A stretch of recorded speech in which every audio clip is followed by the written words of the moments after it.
Faut-il tout accepter de nos proches lorsqu'on doit, par obligation, les prendre en charge ?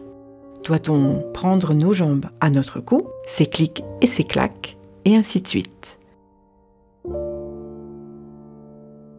Quand les bras qui vous ont si longtemps réconfortés se fragilisent, quand vous souhaitez prendre soin avec douceur de ceux qui vous ont donné la vie, vous réalisez que c'est un monde inconnu qui s'ouvre devant vous. Vous êtes proche aidant et la vocation de Sweet Papy Podcast est justement de vous aider à rendre ces moments agréables et mémorables pour maintenir votre équilibre de vie et une relation pleine d'amour avec eux.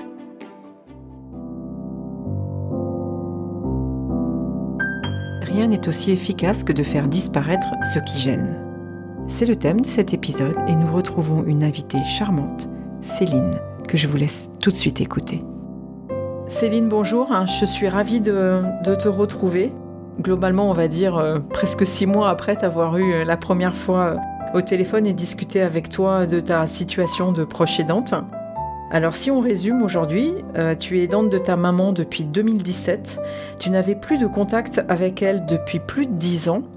Elle a eu un grave AVC qui l'a handicapée à 90% et en conséquence, elle est rentrée en EHPAD à l'âge de 60 ans. Et donc, tu t'es retrouvée proche aidante malgré toi. Voilà, et je voulais d'abord que tu te présentes parce que la situation est assez particulière de te retrouver à nouveau à devoir t'occuper de ta maman. Je te laisse te présenter.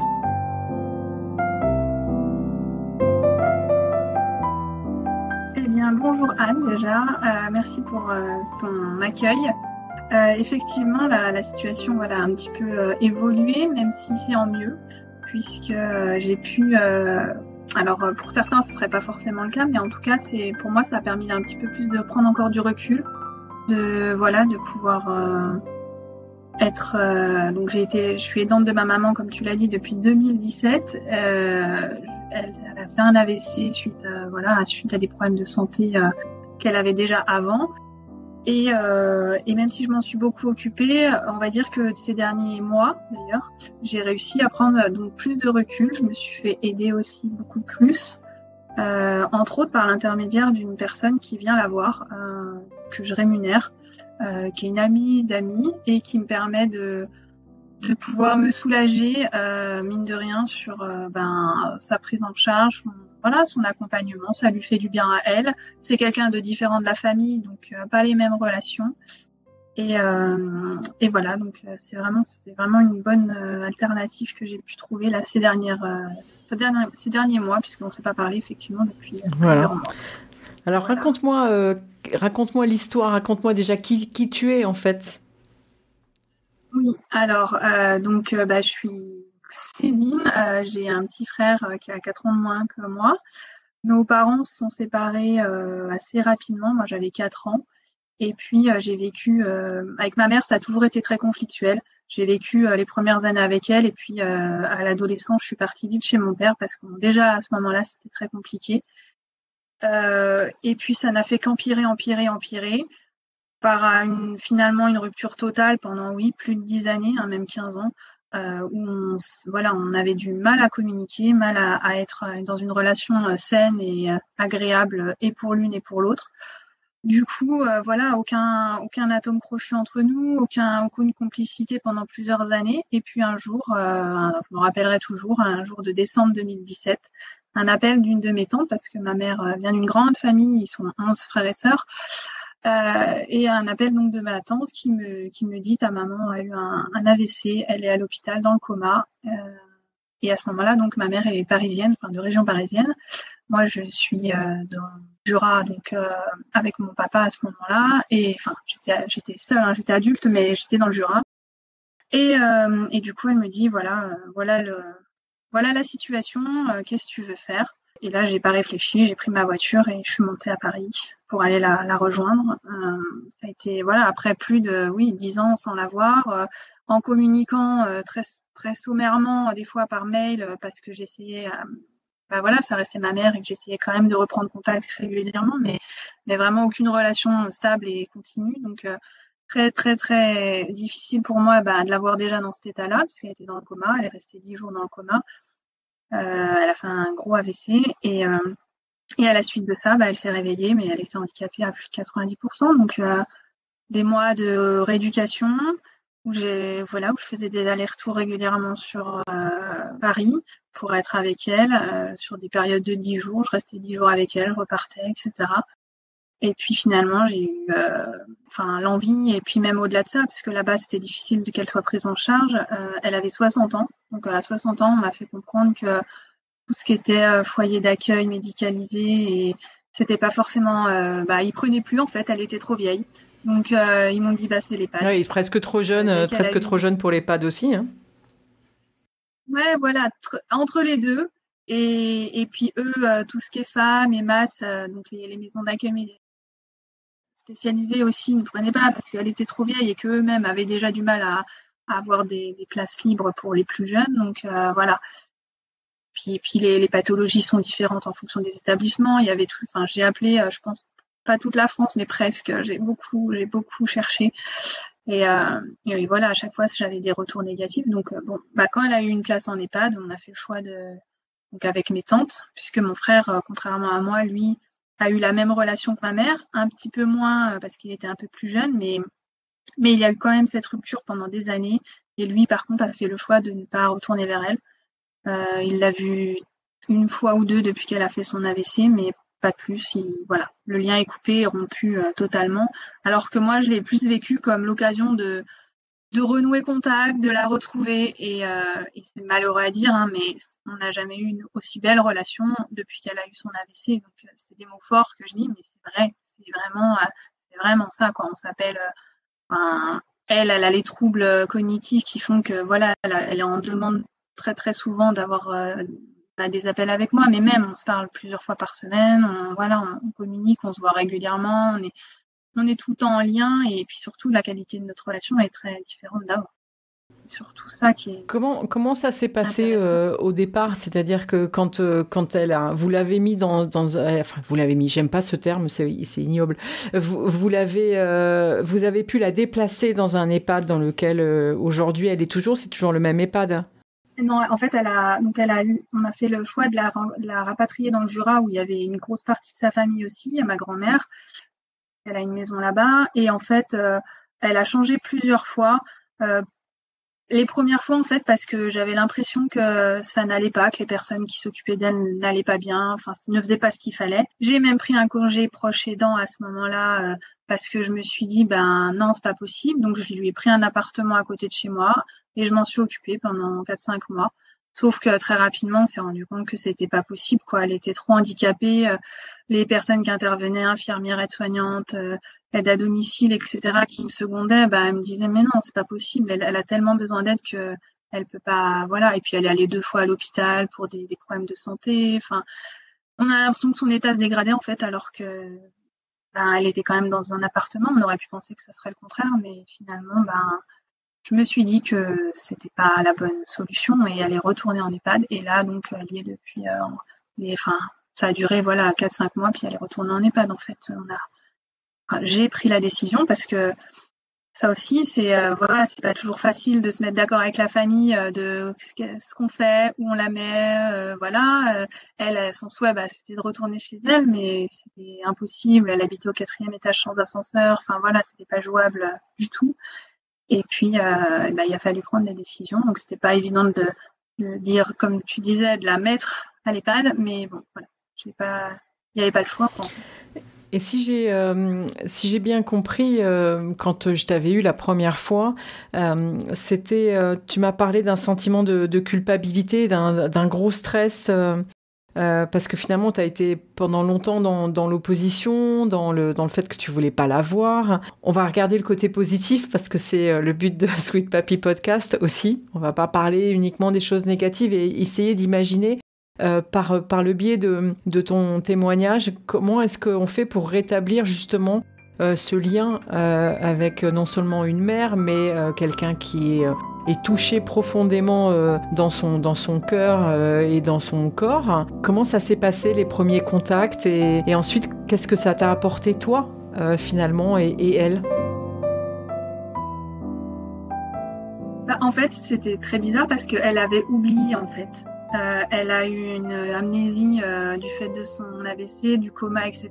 Et en fait, elle a oublié ces années-là. Alors, je ne sais pas si c'est volontaire ou pas, parce que après c'est revenu. Mais par exemple, au tout début, elle croyait qu'elle était encore mariée avec mon père, alors que ça faisait 30 ans qu'ils étaient divorcés. Mais voilà, ce genre de choses. Du coup, on n'en a jamais reparlé parce que pour elle, ça n'existait plus en fait. Je sais pas. Enfin, moi, j'ai jamais osé redemander. Et puis dans notre relation, ça s'est fait super naturellement parce que du coup, c'est comme si elle avait oublié toute cette période-là. Et du coup, ben voilà, au fil des jours, on a recréé le lien et forcément, c'était plus bizarre pour moi parce que j'avais moi pas oublié, mais elle, non, non, c'était très naturel. Ma culpabilité, je l'ai depuis le début. Et je l'ai encore un peu maintenant, mais j'ai réussi à prendre du recul, à faire, voilà, à me faire aider, à pas ce que tout repose sur moi. Et d'ailleurs, je lui ai dit, là, ces dernières semaines, je lui ai dit, écoute, maman, je suis pas, même si je suis ta fille et que je suis la première personne que tu peux, avec qui tu peux échanger parce que la plus proche, je suis pas, il n'y a pas que moi qui suis entre guillemets responsable de toi. Toi, tu peux dire les choses aussi et il y a tout un tas de gens qui sont autour de toi pour t'aider aussi. Et du coup, voilà, ça me libère de la culpabilité aussi de toujours avoir envie de faire plus, trouver des solutions. J'ai réussi à me dire maintenant que j'avais pas toutes les solutions moi à l'intérieur de moi et que je pouvais pas tout donner et qu'il y avait plein de gens autour qui pouvaient m'aider et puis qu'elle-même pouvait s'aider, qu'elle était aussi, même si son état physique et même la psychique fait que voilà, elle est comme ça, elle aussi pouvait prendre des responsabilités sur ce qu'elle voulait ou pas et que voilà, j'étais pas seule responsable de tout ça en fait. Est-ce que tu t'es fait aider quand tu es arrivé avec l'EHPAD, avec l'équipe par exemple de l'EHPAD, avec la psychologue ou à l'extérieur? Comment tu as trouvé du soutien à ce moment-là? Alors à ce moment-là, c'était très compliqué parce que ma mère voulait tout ce qui est psychologue, etc. Elle voulait pas parler. Mais moi, oui, j'ai pris une psychologue à part, rien à voir avec l'EHPAD ou quoi. Pendant plusieurs mois, je me suis fait suivre par une psychologue pour justement enlever cette culpabilité de jamais en faire assez, de pas être assez, de pas donner assez, de pas trouver les solutions qu'il fallait trouver, et des fois qui n'existaient même pas d'ailleurs.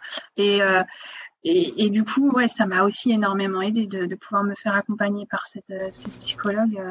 Ça a duré quelques mois et puis après, ça allait mieux. Et voilà. Oui, parce que quand on a discuté, tu m'avais dit j'ai réussi à prendre du recul parce que il fallait absolument que je le fasse parce que d'abord j'ai changé de métier, c'était en train où ça a détruit mon couple à l'époque. Il y a eu tout un tas de désavantages, on va dire.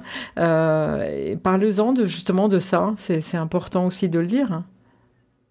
Alors oui, effectivement, oui, bon, déjà au niveau professionnel, puisque je me suis dit qu'il fallait que je me libère du temps pour elle, ou en tout cas pour pouvoir mieux gérer. Ça empiétait énormément sur ma vie. Je passais, j'ai un travail de bureau à la base et toutes les semaines, je passais des moments au téléphone parce que quand il faut prendre des rendez-vous médicaux, c'est pas à 16h du soir, hein, c'est en pleine journée.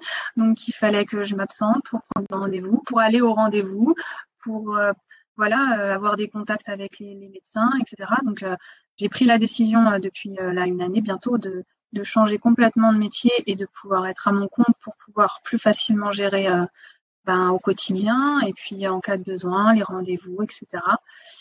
Et c'est sûr que c'est beaucoup plus confortable pour moi. Et puis au niveau de mon couple, en 2019, je me suis séparée parce que voilà, c'était au moment où j'ai en plus pris mon congé proche aidant, donc j'étais vraiment à 100% avec elle et vraiment et les mois qu'on suivi, même si elle est retournée après en EHPAD, ça, je pense que ça, cet engagement que j'avais pris, cette comment dire, j'étais focalisée tellement sur elle qu'en fait, j'étais plus ouais, t'étais vraiment dans là son univers à elle. Vous étiez toutes les deux dans cet univers-là et c'était pas possible pour l'autre, pour un autre d'y rentrer quelque part. C'est ça. Et c'était pas bon pour nous non plus, hein, je l'ai bien compris aussi. J'avais tellement l'impression que tout était sur mes épaules et que je fais pas mon Calimero en disant ça, mais tellement j'avais l'impression que c'était moi qui pouvais la sauver, entre guillemets. Du coup, plus rien d'autre n'avait vraiment de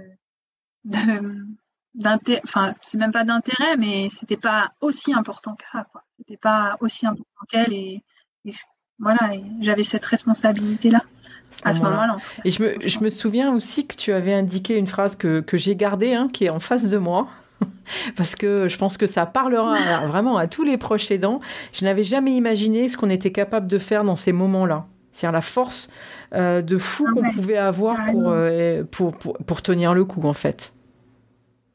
Ça. Quand c'est arrivé, j'avais une petite trentaine d'années. Enfin, voilà, je rentrais, voilà, j'étais dans la vie active, mais enfin, jamais de ma vie, j'aurais pensé être capable de faire ce que j'ai fait, d'aller voir au niveau médical, au niveau des aides qu'on peut avoir, enfin, les assistantes sociales, tout ce qu'il y a à mettre en route pour qu'elles soient prises régulièrement en centre de rééducation. Donc, j'allais au rendez-vous, j'appelais, enfin, tout gérer de front comme ça, autant de choses et en plus, voilà, c'est ma mère, mais comme je l'ai dit au début, c'était une relation très compliquée et du coup, que je sois capable de faire tout ça pour elle, je ne pensais pas. Et c'est sûr enfin, je me suis dit, il y a un avant et un après, quoi. J'ai bien plus confiance en moi maintenant, enfin, à cause de ça, hein, c'est malheureux, mais c'est à cause de ça que j'ai bien plus confiance en moi et voilà, plus grand chose me fait peur, on va dire. Oui, parce que, en fait, tu t'es rendu compte de la force que tu avais, certainement, parce que c'est ça qui est toujours impressionnant chez les proches aidants, c'est qu'on n'imagine pas qu'on sera capable de faire tout ça au milieu d'un stress, de difficultés au niveau physique. Alors, forcément, on le paye à un moment ou à un autre, hein, souvent physiquement, mais on n'imagine pas qu'on est capable de faire ça pour ses parents ou pour les proches en général. Et il n'y a pas très longtemps, j'ai eu une interview avec quelqu'un qui m'a aussi expliqué que toutes ces capacités qu'on a pu développer en tant que proche aidant, il fallait justement s'en servir professionnellement après. Et comme toi, le Sweet Papy Podcast, il est devenu ce qu'il est devenu avec la vie que j'ai aujourd'hui et de vouloir témoigner, justement parce que j'avais besoin de ce temps pour m'occuper d'eux. Et en même temps, j'ai développé, comme toi, des capacités que je n'aurais jamais imaginées et rencontré des gens aussi extraordinaires, parce qu'il existe aussi dans tout cet univers-là des gens qui sont vraiment très très bien pour pouvoir nous aider à gérer nos proches. Hein. On est aussi tombé sur des gens bien, des gens moins concernés aussi, hein, mais il faut le dire aussi. Mais oui, je pense que j'ai rencontré un certain nombre de personnes que j'aurais jamais rencontrées autrement et avec qui il y a eu des contacts et des échanges assez dingues sur voilà la vie, qu'est-ce que ça nous dit de nous, voilà comment on voit les choses aussi. Moi, c'est ça aussi, comment je vois les choses maintenant au jour d'aujourd'hui. Ça n'a plus rien à voir avec avant. Enfin, on le dit, on le sait, hein, on n'a qu'une vie, mais quand quelqu'un de proche, à quelqu'un de proche, il arrive ce genre de choses assez soudainement, parce que la vieillesse, bon, on va dire, on s'y attend, mais là, un AVC comme ça à 60 ans, ma mère était quelqu'un de très indépendante, très parisienne de base, à courir partout, etc. Et du coup, de passer de ça à quelqu'un qui bouge plus, enfin, pour elle, c'était voilà, du coup, l'importance de la vie et de profiter de la vie et de mettre la saveur dans notre vie et de des fois faire des choix où on va prendre trop de temps pour les faire alors qu'en fait, si on se dit qu'on en a qu'une, on les fait, quoi. Et là, en l'occurrence, c'est ce que j'ai fait déjà niveau professionnellement. Amoureusement, j'ai pu retrouver quelqu'un qui me correspond beaucoup plus et qui est beaucoup plus peut-être aussi humain sur ce côté-là. Il comprend beaucoup plus, voilà, même si mon investissement il a changé par rapport à ma mère, en tout cas j'ai réussi à être beaucoup plus alignée avec ce que je voulais et ce que j'avais envie dans ma vie, quoi. Et est-ce que du coup ça a changé aussi ton positionnement par rapport à ton père ou au reste de la famille qui vieillissait aussi quelque part? Tu parlais tout à l'heure de ta grand-mère, de tes tantes. Est-ce que ton approche vis-à-vis des autres qui sont maintenant autour de toi est différente? Oui, oui, complètement. Oui, oui, bien sûr. Malheureusement, j'ai perdu ma grand-mère fin de l'année dernière. Donc pas sa mère, mais la maman de mon papa. Et je me suis dit, mais je suis heureuse d'avoir pu profiter d'elle, d'avoir pu passer des moments avec elle, d'avoir pu aider à mon petit niveau, parce que voilà, j'ai pas fait j'avais déjà la charge. Je vais pas dire qu'on peut pas additionner les charges, mais c'est même pas une charge, mais il y avait des gens en tout cas pour s'occuper d'elle. J'ai fait à mon niveau ce que je pouvais faire et j'en suis contente et d'avoir, voilà, je vois plus les choses comme avant, comme tu dis, de ce côté-là. Bon, mon papa il est encore assez jeune, donc il n'y a pas de souci, mais mes grands-parents surtout, oui. Oui, oui, mes grands-parents, les gens malades qu'il y a aussi dans ma famille, la maladie, je la vois plus pareil non plus, c'est sûr. Quand tu as dit que t'avais pris du recul pour changer finalement de métier, quand tu as trouvé ta voie, tu as l'impression que du coup, t'as pas été obligé de faire quelque part. Il y en a certains dans les proches aidants, ils changent de métier pour avoir quand même un métier alimentaire quelque part et avoir le temps de s'occuper en même temps de leurs proches. Est-ce que toi, tu as réussi à développer quelque chose finalement qui te plaisait et de poser quelque part sur la table en disant voilà, aujourd'hui, je veux faire ça, c'est ce que j'ai toujours voulu faire, je vais en profiter entre guillemets pour le faire.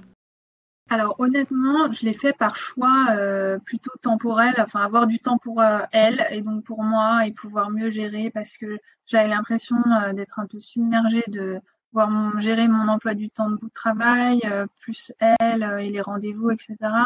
Et honnêtement, je l'ai fait pour ça, même si bien sûr je suis allée vers quelque chose qui me plaisait et dont j'avais envie. Et surtout, je me suis dit, je veux plus travailler. Alors, comme tu dis, un job alimentaire, justement, moi, je voulais plus du tout ça. Je voulais quelque chose qui soit en accord avec mes valeurs. Je voulais pas faire quelque chose qui travaillait. D'ailleurs, je travaille pas avec des gens qui sont pas dans le même état d'esprit que moi au niveau bienveillance, au niveau. Alors, je parle pas du côté aidant. Hein, je le dis jamais. Enfin, en tout cas, pas à mes clients. Enfin, c'est très rare. Mais je le dis dans le sens où mes valeurs, voilà, je veux travailler pour des gens qui ont des mêmes valeurs que moi. Et, euh, et comme je disais tout à l'heure, la vie, elle a plus de saveur, donc je vais pas mettre mon énergie dans des choses futiles qui n'ont pas de sens pour moi. Donc c'est à ce niveau-là que j'ai changé, voilà, au niveau du travail. Et qu'est-ce que tu fais comme métier alors aujourd'hui ? Alors maintenant, je suis rédactrice web, donc j'écris pour Internet, pour les sites web. Alors l'idée, c'est voilà de rendre, faire un travail de référencement naturel pour ceux qui connaissent. Donc c'est offrir de la visibilité à des sites, mais j'essaye de choisir mes projets en fonction des valeurs, de ce que j'ai dit, et d'écrire pour des gens avec qui ça matche bien, avec qui je me sens en accord, et voilà.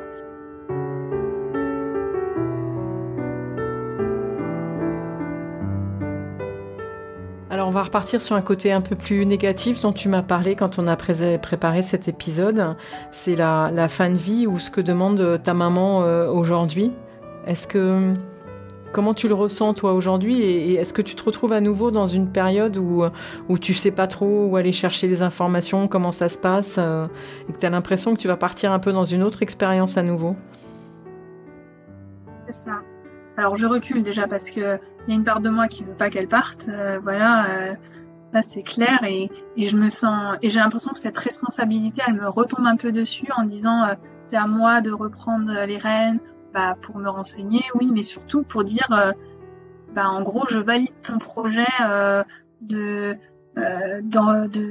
fin de vie et de vouloir partir de cette façon-là et de porter un petit peu de nouveau ce poids de responsabilité sur moi, même si c'est son choix, hein, attention, hein, je dis pas que ça vient d'elle et elle m'en parle régulièrement depuis quelques semaines, quelques mois même maintenant, mais j'avoue que pour le moment j'essaye un petit peu de noyer le poisson et de passer à autre chose. Mais j'ai regardé comme ça, vite fait sur Internet, voir ce qui se faisait. Mais oui, ça veut dire que voilà, il va falloir se remettre dans ça et pour une fin, quoi. Je veux dire, c'est pas comme chercher un EHPAD, des aides, chercher des personnes qui peuvent l'accompagner pour sa rééducation, etc. Non, là, on parle de choses beaucoup. Mais pourquoi, à ton avis, elle te demande ça ? Parce qu'elle va mieux qu'à une période ou parce que ça se détériore ? Déjà, son état s'est détérioré en termes de physiquement, alors qu'avant, elle arrivait quand même au niveau technique à faire des transferts, etc. Là, maintenant, plus du tout. Il faut tout le temps le lève malade pour pouvoir la passer du fauteuil au lit, du lit au fauteuil. Avant, elle allait je rentre dans les détails, hein, mais chaise percée, etc. Maintenant, c'est plus le cas. Donc voilà, oui, son état s'est dégradé. Puis même, elle voit bien qu'elle passe ses journées, parce que moi, je peux pas être là non plus tout le temps quand même, donc entre quatre murs, et qu'à un moment donné, c'est pas une vie, quoi. Et elle est jeune, elle est encore jeune, et elle se rend compte que elle a pas envie de vivre ça encore longtemps, quoi. Alors elle alterne entre des moments où elle va croire qu'elle va retrouver l'usage de ses jambes et des moments où elle dit qu'elle a envie que ça s'arrête, quoi, parce qu'elle souffre aussi, elle a des douleurs neuropathiques régulières, malgré les traitements et malgré ce que peuvent mettre en place les médecins, mais elle les a et ça fait très mal et elle souffre, quoi, du coup. C'est pas évident. Ouais. Encore, comme je disais, une nouvelle étape. Voilà, en tout cas, je voulais te remercier vraiment, Céline, parce que c'est un témoignage important. Et je vais te laisser un peu le mot de la fin, dire ce que tu veux dire éventuellement aux proches aidants, aux gens qui écoutent, dire combien tu apprécies Sweet Papy Podcast. Voilà, non, mais la démarche, et en tout cas, je te remercie. Je te laisse le dernier mot. Bien, oui, j'apprécie vraiment Sweet Papy Podcast parce que là, au tout début, quand c'est arrivé, moi, j'ai pas trouvé genre d'endroit où tu peux parler, où tu peux échanger. Tout ce qu'on me proposait, c'était en présentiel, donc pas toujours adapté au niveau des horaires, en tout cas au début. Et puis, un côté très professionnel, alors que là, on a un côté beaucoup plus humain, beaucoup plus dans le cœur de ce qu'on vit chacun. Oui, ça n'a rien à voir et c'est vraiment un beau projet que tu portes. Voilà, j'avais vraiment envie de mettre ma petite pierre à l'édifice en témoignant aujourd'hui et en disant que voilà, même quand on croit que tout est perdu, on se relève avec des forces qu'on n'aurait même pas soupçonné avoir et surtout ça peut être le début d'une relation, comme moi ça a été, qui est complètement différente mais qui est encore plus belle et qui vaut le coup et qui donne envie de s'investir et qui apporte autant que tu donnes, en fait, tout simplement. Ouais, c'est ça. Super. Merci beaucoup. Merci à toi.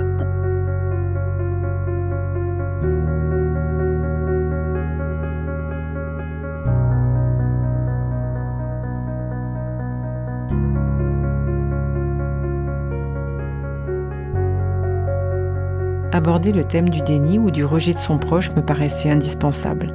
Et cela reviendra certainement dans d'autres situations, dans d'autres épisodes. Je vous invite d'ailleurs à aller réécouter l'épisode 33 avec Marie-Laure Lignon, psychologue. Nous avions déjà parlé du parent toxique. Alors tout ça m'amène à dire que nous avons eu encore une fois avec Céline une belle leçon d'humilité. Alors si vous vous sentez incapable de gérer une telle situation, n'hésitez pas à me contacter. Nous pourrons discuter ensemble de votre situation, gagner en clarté et vous aider. À bientôt!